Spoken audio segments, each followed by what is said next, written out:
3 روز تک میں بے چینی سے اس کا انتظار کرتا رہا۔ آخر خدا خدا کر کے وہ واپس آئی اور کہنے لگی کہ میں نے قاضی صاحب کی لڑکی سے تمہارا ذکر کیا تھا۔ شروع میں تو وہ بہت ناراض ہوئی، لیکن میں نے اس کے تیور دیکھ کر پہچان لیا کہ تمہارے لیے اس کے دل میں ضرور گنجائش ہے۔ جہاں تک میں سمجھتی ہوں اسے بھی تم سے ضرور محبت ہے۔ بڑھیا مجھے تسلی دے کر چلی گئی اور پھر کئی دن شدید انتظار کے بعد آئی اور کہنے لگی مبارک ہو، میں نے آخر اس سے قبول کروا ہی لیا کہ وہ تم کو چاہتی ہے۔ جمعے کے روز جب قاضی صاحب مسجد میں تشریف لے جائیں گے اس وقت تم اس کے مکان والے باغیچے میں پہنچ جانا، وہیں ملاقات ہو جائے گی۔ یہ خوشخبری سن کر میں بہت خوش ہوا اور بڑھیا کو معقول انعام دیا۔ جمعے کے دن صبح سویرے اٹھ کر غلام کو حکم دیا، ایک حجام کو بلوا لاؤ۔ میری بدقسمتی کہ اسی مردود حجام کو ساتھ لے آیا جو آپ کے سامنے بیٹھا ہے۔ اس نے آتے ہی مجھے سلام کیا اور کہنے لگا کہ آپ بال بنوانا چاہتے ہیں؟ حدیث شریف میں آیا ہے کہ جمعے کے روز بال کٹوانا 70 بیماریوں کو دور کرتا ہے۔ میں نے کہا کہ تم اپنے واز تو رہنے ہی دو اور میرا خط بنا دو۔ یہ مردود آلات نجوم لے کر وسط صحن میں سورج کے سامنے کھڑا ہو گیا اور کچھ دیر تک حساب وغیرہ کرتا رہا، پھر میری طرف متوجہ ہو کر کہنے لگا کہ آج سفر کی 10 تاریخ ہے اور جمعے کا دن۔ اس وقت 7 درجے طے کر چکا ہے اور 8ویں درجے میں 6 وقفے گزار چکا ہے۔ یہ 7 خط بنوانے کے لیے موزوں نہیں۔ علم نجوم و ستاروں کی تحویل یہ بتاتی ہے کہ آپ کسی شخص سے ملنے جا رہے ہیں، مگر مصیبت اور تکلیف آنے کا خطرہ ہے۔ میں نہیں بتا سکتا کہ کیا مصیبت پڑے گی، مگر وہ اتنی ہی بکواس کرنے پایا تھا کہ میں نے جھلا کر اس سے کہا کہ تمہیں بال بنانے کے لیے بلایا ہے یا ذائچہ دیکھنے کے لیے؟ یہ بدتمیز کہنے لگا کہ آپ مجھے یہ بتائیں کہ آپ کو کیا کام درپیش ہے، ممکن ہے میں آپ کو ایسا مشورہ دے سکوں جو صحیح اور مفید ہو۔ میں نے کہا کہ اپنی بکواس بند کرو اور جس کام کے لیے میں نے بلایا ہے اس کو انجام دو، مگر یہ کمبخت باز نہ آیا اور بولا صاحب آپ مجھے بکواس کہتے ہیں، حالانکہ میں بہت کم گو ہوں۔ میرے بھائی بے شک فضول گو اور لغو آدمی ہیں۔ میری خاموشی کی وجہ سے لوگوں نے مجھے صاحب کہنا شروع کر دیا۔ آپ میرے بھائیوں کا نام بھی سن لیجئے، ایک بلبک، دوسرا بکبار اور تیسرا انگوز، چوتھا بہنکی۔ اس سے پہلے کہ وہ اور کچھ کہتا، بےتاب ہو کر میں نے حکم دیا کہ اس کو باہر نکال دو، نہ مراد میرا وقت ضائع کر رہا ہے۔ یہ سن کر وہ ہاتھ باندھ کر میرے سامنے کھڑا ہو گیا اور کہنے لگا کہ جناب میں آپ کی خدمت کیے بغیر بھی نہیں جاؤں گا۔ آپ ناراض ہو گئے ہیں، اس لیے میں آپ کی حجامت بھی بناؤں گا اور اجرت بھی نہیں لوں گا۔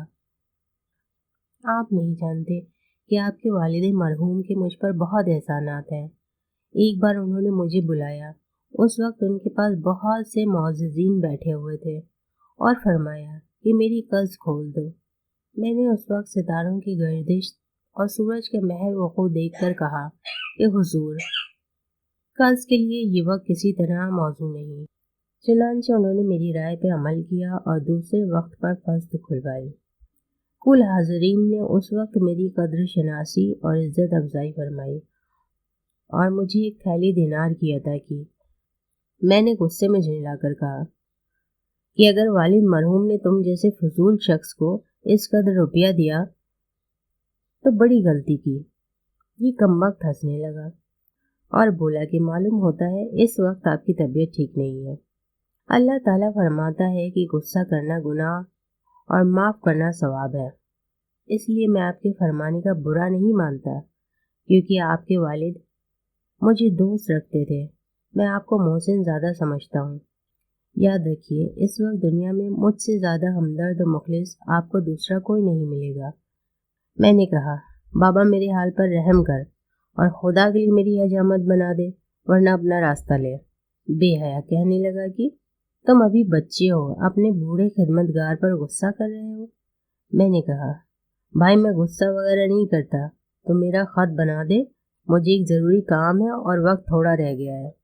یہ حالت دیکھ کر اس خبیث حجام نے استرا نکالا اور آہستہ آہستہ پتھری پر تیز کرنے لگا، مگر اس کی زبان برابر چلتی رہی۔ تقریباً 1 گھنٹے میں استرا ٹھیک کیا اور حجامت بنانی شروع کی۔ ابھی تھوڑے ہی سے بال کاٹے تھے کہ میں نے تقاضا کیا کہ جلدی کرو، مجھے دیر ہو رہی ہے۔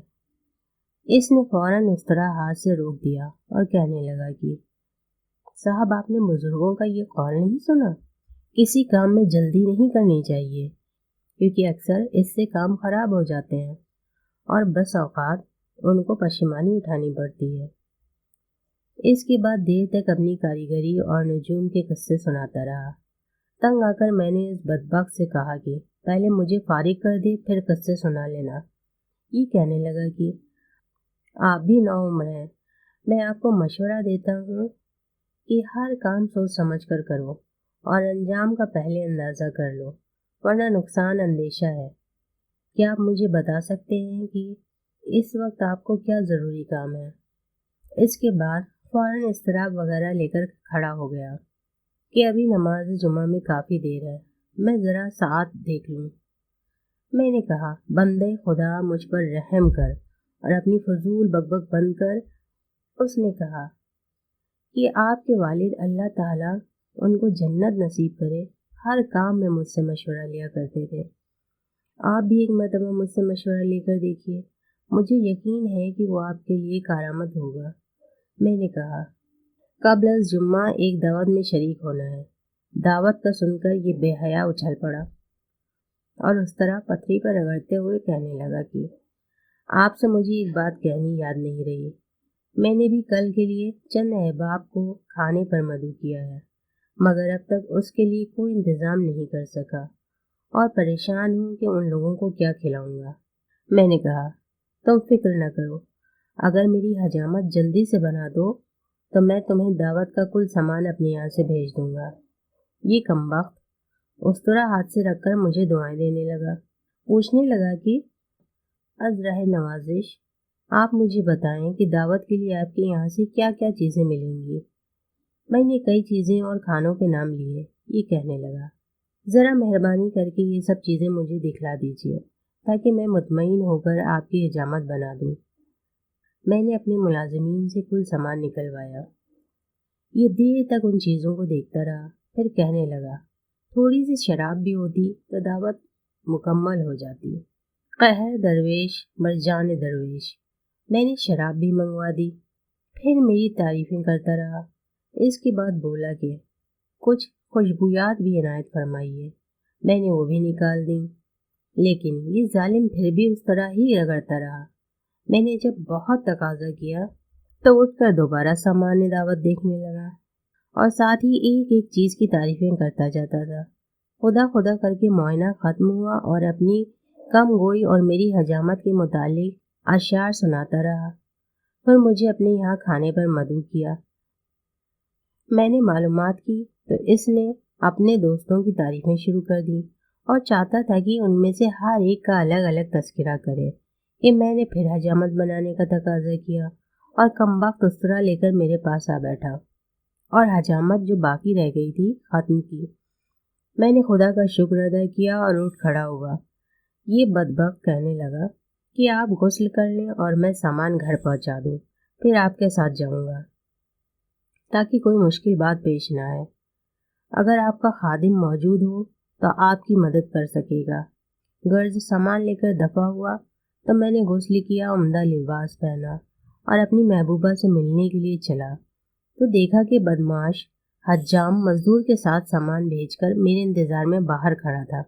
جب میں نکلا تو یہ میرے پیچھے پیچھے ہو لیا اور قاضی صاحب کے مکان تک آ پہنچا۔ افسوس مجھے پہلے یہ علم نہیں ہوا کہ مردود میرا تعاقب کر رہا ہے، ورنہ میں آج لنگڑا نہ ہوتا۔ بہرحال میں جب پائے باغ پہنچا تو دروازہ کھل گیا اور میں اندر چلا گیا اور یہ حجام اسی تخت پر بیٹھ گیا جس پر ایک روز بیٹھ کر میں نے قاضی صاحب کی بیٹی کو دیکھا تھا اور عشق میں مبتلا ہو گیا تھا۔ شاید مجھے دیر ہو گئی تھی کیونکہ زیادہ وقت نہیں گزرا تھا کہ قاضی صاحب نماز جمعہ سے فارغ ہو کر واپس آ گئے۔ اتفاقاً وہ کسی بات پر اپنی کنیز سے ناراض ہوئے اور اس کو پیٹا تو ان کے غلام آ کر معذرت کرنے لگے۔ غصے میں آ کر قاضی صاحب نے ان کو بھی سخت سست کہنا شروع کیا، جس سے اچھا خاصا ہنگامہ ہو گیا۔ اس خبیث نے باہر شور کی آواز سنی تو یہ خیال کیا کہ میں پکڑا گیا ہوں اور قاضی صاحب مجھ کو سزا دے رہے ہیں۔ چنانچہ اس نے باہر شور مچا دیا اور اہل محلے کو جمع کر لیا کہ اندر قاضی صاحب میرے آقا کو پیٹ رہے ہیں۔ پھر بھاگا بھاگا میرے مکان پر پہنچا اور غلاموں سے کہنے لگا کہ تمہارے آقا مصیبت میں مبتلا ہو گئے ہیں، جلدی آ کے ان کی مدد کرو۔ غلام لاٹھیوں سے مسلح ہو کر اس کے ساتھ قاضی کے مکان پر آ گئے اور دروازہ پیٹنے لگے۔ بیچارے قاضی صاحب حیران تھے کہ آخر یہ کیا مصیبت نازل ہوئی۔ گھر کے باہر ایک طوفان بدتمیزی برپا تھا۔ وہ باہر آئے اور کہنے لگے، صاحب کیا معاملہ ہے؟ لوگوں نے کہا کہ آپ ان کے آقا کو کیوں مار رہے ہیں؟ قاضی صاحب نے کہا کہ کون آقا اور کس کا آقا؟ آخر ان کے آقا کا میرے گھر میں کیا کام ہے؟ لوگوں نے اس حجام کی طرف اشارہ کیا اور یہ حجام آگے بڑھا اور کہنے لگا کہ تم قاضی شہر ہو کر جھوٹ بولتے ہو۔ میرا آقا تمہاری لڑکی پر عاشق ہے اور آج اس سے ملنے آیا ہے۔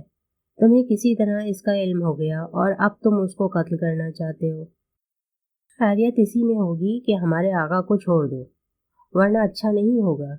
اس کی گفتگو سن کر قاضی صاحب شرم سے پانی پانی ہو گئے اور کہنے لگے کہ تم اپنے آقا کو خود ہی تلاش کر کے نکال لو، میں نے تو کسی شخص کو گھر میں نہیں دیکھا۔ یہ بدنصیب گھر میں گھس آیا اور مجھے فکر ہوئی کہ اگر اس نے تلاش کر لیا تو بہت رسوائی ہوگی۔ ایک صندوق میں چھپ گیا، ڈھونڈتے ہوئے وہاں بھی آ پہنچا، لیکن خدا کا شکر ہوا کہ یہ اس وقت تنہا تھا۔ میں نے اس کے آگے ہاتھ جوڑے کہ تو باہر چلا جا، میں کل آؤں گا، لیکن یہ نہیں مانتا تھا۔ میں نے کہا اچھا تو جا کر میرے غلام کو بلا لا۔ یہ باہر نکلا اور میں دوسرے دروازے سے بھاگا۔ بدقسمتی سے اس مردود نے پھر دیکھ لیا اور شور کرتا ہوا میرے پیچھے دوڑا۔ اس کی آواز سن کر دوسری طرف سے بازار والے میرے تعاقب میں دوڑے۔ میں نے ایک مٹھی بھر اشرفیاں پھینک دیں، دوسرے لوگ تو ان کو اٹھانے میں مصروف ہو گئے اور میں اپنی جان بچا کر ایک تنگ کوچے میں چھپ گیا، لیکن یہ شیطان پھر بھی میرے سر پر سوار رہا۔ قریب آ کر کہنے لگا کہ خدا کا شکر ہے کہ میں آپ کو بچانے میں کامیاب ہو گیا، ورنہ آج قاضی تمہیں زندہ نہیں چھوڑتا۔ میں پہلے ہی کہتا تھا آج آپ کو نقصان پہنچنے کا اندیشہ ہے۔ آپ بتائیے کہ اگر میں خدمت گزاری میں موجود نہ ہوتا تو کیا ہوتا؟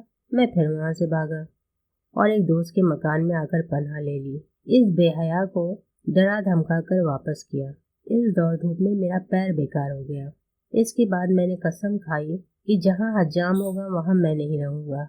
چنانچہ میں نے اپنا کل سامان فروخت کیا اور خاموشی سے بغداد چھوڑ دیا۔ خدا جانے میری محبوبہ کا کیا حشر ہوا۔ بہرحال میرے عشق کا جنون تو اس حجام کی بدولت سرد پڑ گیا۔ لوگوں نے حجام سے پوچھا کہ اس بارے میں تم کیا جانتے ہو؟ وہ کہنے لگا، صاحب واقعہ جو کچھ یہ بیان کر رہے ہیں صحیح ہے، لیکن آج تک میں نہیں سمجھ سکا کہ آخر اس میں میری غلطی کیا ہے۔ آپ ہی انصاف فرمائیے کہ اگر میں بروقت مدد کو وہاں موجود نہ ہوتا تو ان کا انجام کیا ہوتا؟ انہیں تو میرا ممنون ہونا چاہیے کہ صرف ایک ٹانگ ہی پر آئی ہوئی بلا ٹل گئی، ورنہ ان کی جان جانے میں کوئی کمی رہ گئی تھی۔ یہ صاحب مجھے بکواس اور دروغ گو سمجھتے ہیں۔ آپ میری سرگزشت سنیے اور پھر سوچئے میں مفید آدمی ہوں یا بیکار؟ اور بیکار تو خیر میں ہو نہیں سکتا، کیونکہ ان کی داستان سے آپ کو معلوم ہو ہی گیا کہ میں نے کتنا عجیب و غریب کام کیا ہے، خواہ یہ اس کی قدر کریں یا نہ کریں۔ خیر اب میری داستان سنیے۔ صاحبان، جیسا کہ آپ کو اس نوجوان کی سرگزشت سے معلوم ہو چکا ہے، میں بغداد کا رہنے والا ہوں۔ یہ صاحب مجھے فضول گو، احمق، بے وقوف سمجھتے ہیں، لیکن حقیقت میں ایسا نہیں ہوں۔ جس زمانے میں میں بغداد میں رہتا تھا اس وقت خلیفہ مسند یا اللہ حیات تھے۔ وہ عادل، خدا ترس اور اہل علم کی قدردان تھے۔ ایک بار مجھے بھی ان کی خدمت میں باریابی کا شرف حاصل ہوا اور مرحوم نے خوش ہو کر مجھے سامت کے معزز لقب سے مشرف فرمایا۔ میں کس طرح ان کے دربار میں حاضر ہوا اس کا واقعہ آپ لوگوں کو سناتا ہوں کہ ایک بار خلیفہ مرحوم نے 10 آدمیوں کی گرفتاری کا حکم صادر فرمایا۔ وہ لوگ اس وقت دجلے کی سیر کو گئے تھے۔ اتفاقاً میں بھی اس وقت دجلہ کے کنارے کھڑا تھا۔ مجھے یہ معلوم نہیں کہ ان کی گرفتاری کا حکم ہو چکا ہے۔ ان لوگوں نے کشتی کرائے پر لی اور اس میں سوار ہو گئے۔ میں نے یہ سوچ کر کہ یہ شریف آدمی آج سیر و تفریح کا لطف اٹھائیں گے اور عمدہ عمدہ کھانے لائے ہوں گے، ان کے ساتھ چلنے کی درخواست کی۔ چنانچہ انہوں نے مجھے بھی بیٹھا لیا۔ ہم ادھر ادھر کی باتیں کرتے رہے، یہاں تک کہ کشتی دوسرے کنارے پر آ لگی۔ ابھی ہم کشتی سے اترنے بھی نہ پائے تھے کہ کوتوال شہر کچھ پیادوں کو لے کر آ پہنچا اور ان سب کو گرفتار کر لیا۔ ساتھ ہی بلا قصور میں بھی پکڑا گیا، لیکن اپنی عادت کے موافق خاموش رہا۔ جب ہم خلیفہ کے دربار میں پیش کیے گئے تو اس وقت سخت غصے کی حالت میں تھے۔ انہوں نے حکم دیا کہ ان 10 آدمیوں کو قتل کر دیا جائے۔ چنانچہ جلاد نے ان کو قتل کر دیا اور مجھے خلیفہ کے سامنے پیش کیا گیا۔ یہ 11واں آدمی بھی انہی کے ساتھ گرفتار ہوا ہے۔ اس کے متعلق کیا حکم ہے؟ خلیفہ نے مجھ سے دریافت کیا کہ تم کون ہو اور ان لوگوں کے ساتھ کس طرح گرفتار ہوئے؟ میں نے ہاتھ باندھ کر عرض کی، میں ایک حجام ہوں اور قصاب بھی ہوں اور طبیب بھی، ایک جفار بھی ہوں۔ حکمت و دانائی کی کوئی قسم ایسی نہیں جو مجھے نہ آتی ہو۔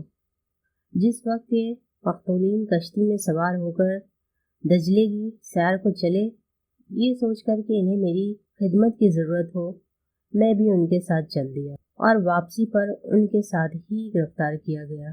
لیکن میں خاموش رہا، کیونکہ خاموشی میری زندگی کا زرین ترین اصول ہے اور اس لیے آپ کے سامنے زندہ و سلامت موجود ہوں۔ اگر فضول گوئی اور بے ضرورت باتیں کرتا تو ممکن ہے میں بھی ان کے ساتھ قتل کر دیا جاتا۔ میرے بھائی بے شک بہت بکواس اور لغو ہیں اور وہ بدگوئی کی بدولت طرح طرح کی مصیبتوں میں مبتلا رہتے ہیں۔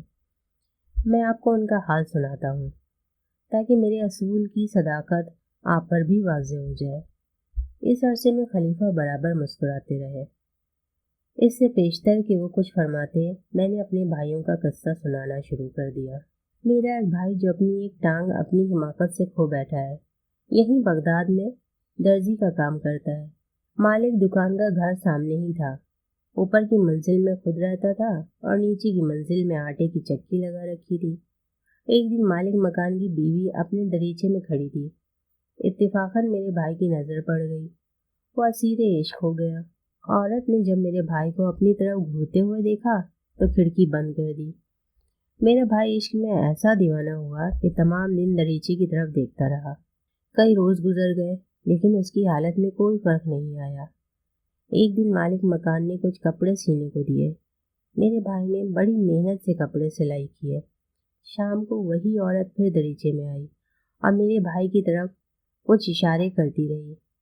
پھر ان کی کنیز آئی اور کہنے لگی کہ تم کپڑوں کی سلائی نہ لینا، کیونکہ میری ملکہ بھی تم کو چاہنے لگی ہے اور وہ چاہتی ہے کہ تمہارے اور مالک کے درمیان دوستی ہو جائے اور تم آسانی سے میرے مکان میں آ سکو۔ میرا بے وقوف بھائی سمجھا کہ واقعی عورت بھی مجھے چاہنے لگی ہے۔ چنانچہ اس نے مالک سے اجرت نہ لی اور کہہ دیا کہ پھر کسی وقت دیکھا جائے گا۔ مالک مکان نے گھر میں آ کر کہا تو اس کی بیوی نے کل واقعہ بتا دیا اور کہنے لگی کہ اس کو بدمعاشی کی سزا ضرور ملنی چاہیے۔ دونوں نے مشورہ کیا، پہلے تو خوب کپڑے سلوائے اور پھر ایک روز اس احمق کا فرضی نکاح کر دیا اور کہہ دیا کہ شام چکی والے مکان میں آ جانا، وہیں تمہاری محبوبہ ہوگی۔ چنانچہ رات کو میرا بھائی وہاں جا کر بیٹھ گیا۔ کافی رات گزر گئی۔ مالک مکان آیا اور کہنے لگا کہ صبح کو تمہارا ولیمہ ہوگا اور میرا گھوڑا بیمار ہے، کیا تم تھوڑی محنت کرنے کو تیار ہو تاکہ ہم آٹا پیس لیں؟ میرا بے وقوف بھائی تیار ہو گیا۔ مالک نے اس کو چکی میں جوت لیا اور رات بھر اس سے آٹا پسوایا۔ اگر کسی وقت سستی آ جاتی تو مذاق میں چابک مار دیتا، جس سے اس کے بدن پر نشان پڑ گئے۔ صبح ہوئی تو مالک مکان نے اس کو گھر سے نکال دیا۔ غریب رات بھر چکی میں جوتا رہا، تمام بدن چور ہو گیا تھا۔ جا کر دکان پر گرا۔ شام کو پھر کنیز آئی اور کہنے لگی کہ میری ملکہ کو رات مالک نے نہیں آنے دیا اور سنا ہے کہ تمہارے ساتھ بھی زیادتی کی گئی ہے۔ صبح سے مالکہ نے کھانا بھی نہیں کھایا، اور آپ ذرا دریچے کی طرف دیکھیے، سامنے وہی ملکہ کھڑی ہیں اور ہاتھ جوڑ کر معافی مانگ رہی ہیں۔ میرا بھائی بھی خوش ہو گیا۔ پھر وہ کنیز کہنے لگی، آج مالک مکان باہر گیا ہے، رات کو خاموشی سے تم آ جانا، دروازہ کھلا رکھوں گی۔ امیر المومنین، آپ خیال فرمائیے کہ میرا بھائی کتنا نادان تھا کہ ان سب باتوں پر یقین کر کے رات کو پھر اس کے مکان پر چلا گیا۔ کنیز نے دروازہ کھول کر اس کو اندر بلا لیا۔ پھر میرا بھائی بیٹھنے نہ پایا تھا کہ مالک آ گیا۔ پہلے تو اس نے شور کر کے لوگوں کو اکٹھا کر لیا، پھر اس کی خوب مرمت کی اور پکڑ کر حاکم وقت کے سامنے پیش کیا۔ حالات دریافت کر کے حاکم نے حکم دیا کہ اس کو پہلے 100 درے مارے جائیں اور پھر گدھے پر سوار کر کے تمام شہر میں تشریح کی جائے۔ چنانچہ تکمیل حکم ہوئی اور میرے بھائی کو شہر بدر کر دیا گیا۔ جب مجھے کل حالات معلوم ہوئے تو بڑی مشکل سے اس کو تلاش کر کے اپنے گھر لایا۔ اب وہ میرے پاس رہتا ہے اور اس پٹائی سے اور گدھے کی سواری سے اپنی ایک ٹانگ سے بھی معذور ہو گیا ہے۔ امیر المومنین، میرا دوسرا بھائی ایک ہاتھ سے معذور ہے اور اس نے اپنی ہی بے وقوفی سے اپنا ہاتھ خراب کیا ہے۔ ایک روز وہ بازار میں چلا جا رہا تھا، اس طرح کہ کوئی دیکھے تو معلوم ہو کہ اس میں عقل و شعور بالکل نہیں ہے۔ راستے میں اس کو ایک بوڑھی عورت ملی اور دیر تک اس کی طرف دیکھتی رہی۔ پھر اس کے قریب آ کر کہنے لگی کہ بیٹا، اگر تم میرا کہنا مانو تو بہت فائدہ پا سکو گے۔ میرے بھائی نے کہا، اماں بتاؤ تم کیا کہنا چاہتی ہو؟ وہ بڑھیا بولی کہ کبھی تم نے کسی سے محبت کی ہے؟ میرے بھائی نے کہا، نہیں۔ لیکن چچی، کیا تم میرا کسی سے عشق کرا سکتی ہو؟ بڑھیا نے کہا، کیوں نہیں؟ میرا احمق بھائی ہاتھ جوڑ کر کہنے لگا، چچی مجھے ایسی ترکیب بتاؤ کہ کوئی مجھ سے عشق کرنے لگے۔ بڑھیا زیر لب مسکرائی، میرے بھائی سے بولی کہ میرے ساتھ آؤ، میں ایک حسین عورت سے تمہاری ملاقات کرا دوں گی جو تمہیں دینار و درہم بھی دے گی۔ میرا بھائی کہنے لگا، چچی بظاہر تو مجھ میں ایسی کوئی خوبی نہیں ہے کہ کوئی حسین عورت مجھے قبول کرے۔ بڑھیا نے کہا، تمہیں حسین عورت کے پاس لے جا رہی ہوں، وہ عشق پسند ہے اور روزانہ نیا مرد چاہتی ہے، اس سے کچھ بحث نہیں کہ وہ یوسف ثانی ہو۔ میرا بیوقوف بھائی لالچ میں آ کر بڑھیا کے ساتھ چلنے کو آمادہ ہو گیا۔ بڑھیا مختلف راستوں سے گزرتی ہوئی ایک بہت عالیشان مکان میں داخل ہوئی اور میرے بھائی کو اشارہ کیا کہ تم باہر انتظار کرو۔ تھوڑی دیر بعد وہ بڑھیا آئی اور اس کو اندر لے گئی۔ وہاں بہت سی نوجوان لڑکیاں اکٹھی تھیں اور ناچ رنگ ہو رہا تھا۔ ایک طرف عمدہ قسم کی مسند بچھی ہوئی تھی، اس پر ایک عورت بیٹھی تھی۔ بڑھیا نے میرے بھائی کو لے جا کر پیش کیا تو وہ بہت مسکرائی اور اشارہ کیا کہ آگے بیٹھ جاؤ۔ چنانچہ وہ بیٹھ گیا۔ اتنے میں ایک حسین لڑکی شراب لے کر آئی اور ایک ایک جام سب کو دیا۔ لڑکیوں نے اپنے جام خالی کر کے واپس کر دیے۔ میرا بھائی ابھی تک جام پی رہا تھا کہ وہ لڑکیاں ناچتی ہوئی اس کے قریب آئیں اور تماچے مارنے شروع کیے۔ وہ گھبرا کر اٹھا تو بڑھیا نے قریب آ کر ہاتھ پکڑ لیا اور آہستہ سے کہا کہ یہ سب نشے میں مذاق کر رہی ہیں، تم صبر کے ساتھ بیٹھے رہو، عن قریب مطلب دلی حاصل ہوگا۔ میرا بھائی خاموش ہو گیا۔ وہ لڑکیاں تھوڑی تھوڑی دیر میں ناچتی کودتی آتی اور اس کی مرمت کر دیتی۔ جب معاملہ حد برداشت سے باہر ہو گیا تو میرا بھائی قضائے حاجت کے بہانے سے چلا تاکہ یہاں سے نکلے۔ دروازے کے قریب پھر وہی بڑھیا ملی اور کہنے لگی کہ تم کہاں جا رہے ہو؟ یہ کھیل تو ختم ہو چکا، اب کامیابی کی منزل قریب ہے، اور میرے بھائی کا ہاتھ پکڑ کر واپس لے آئی اور ایک طرف بیٹھا دیا۔ اتنے میں ایک جوان اور خوش رو عورت اس کے پاس آئی اور کہنے لگی، اگر تم مجھ کو حاصل کرنا چاہتے ہو تو ہنسی خوشی رہو، میں صرف ایسے مردوں کو پسند کرتی ہوں جو خوش دل اور مذاق پسند ہو۔ رنجیدہ آدمی مجھے بہت برے معلوم ہوتے ہیں۔ میں چاہتی ہوں کہ تم بھی اٹھو، کھیل کود میں دلچسپی لو، ناچو گاؤ، خود ہنسو اور دوسروں کو بھی ہنساؤ۔ یہ محفل عیش و عشرت ہے۔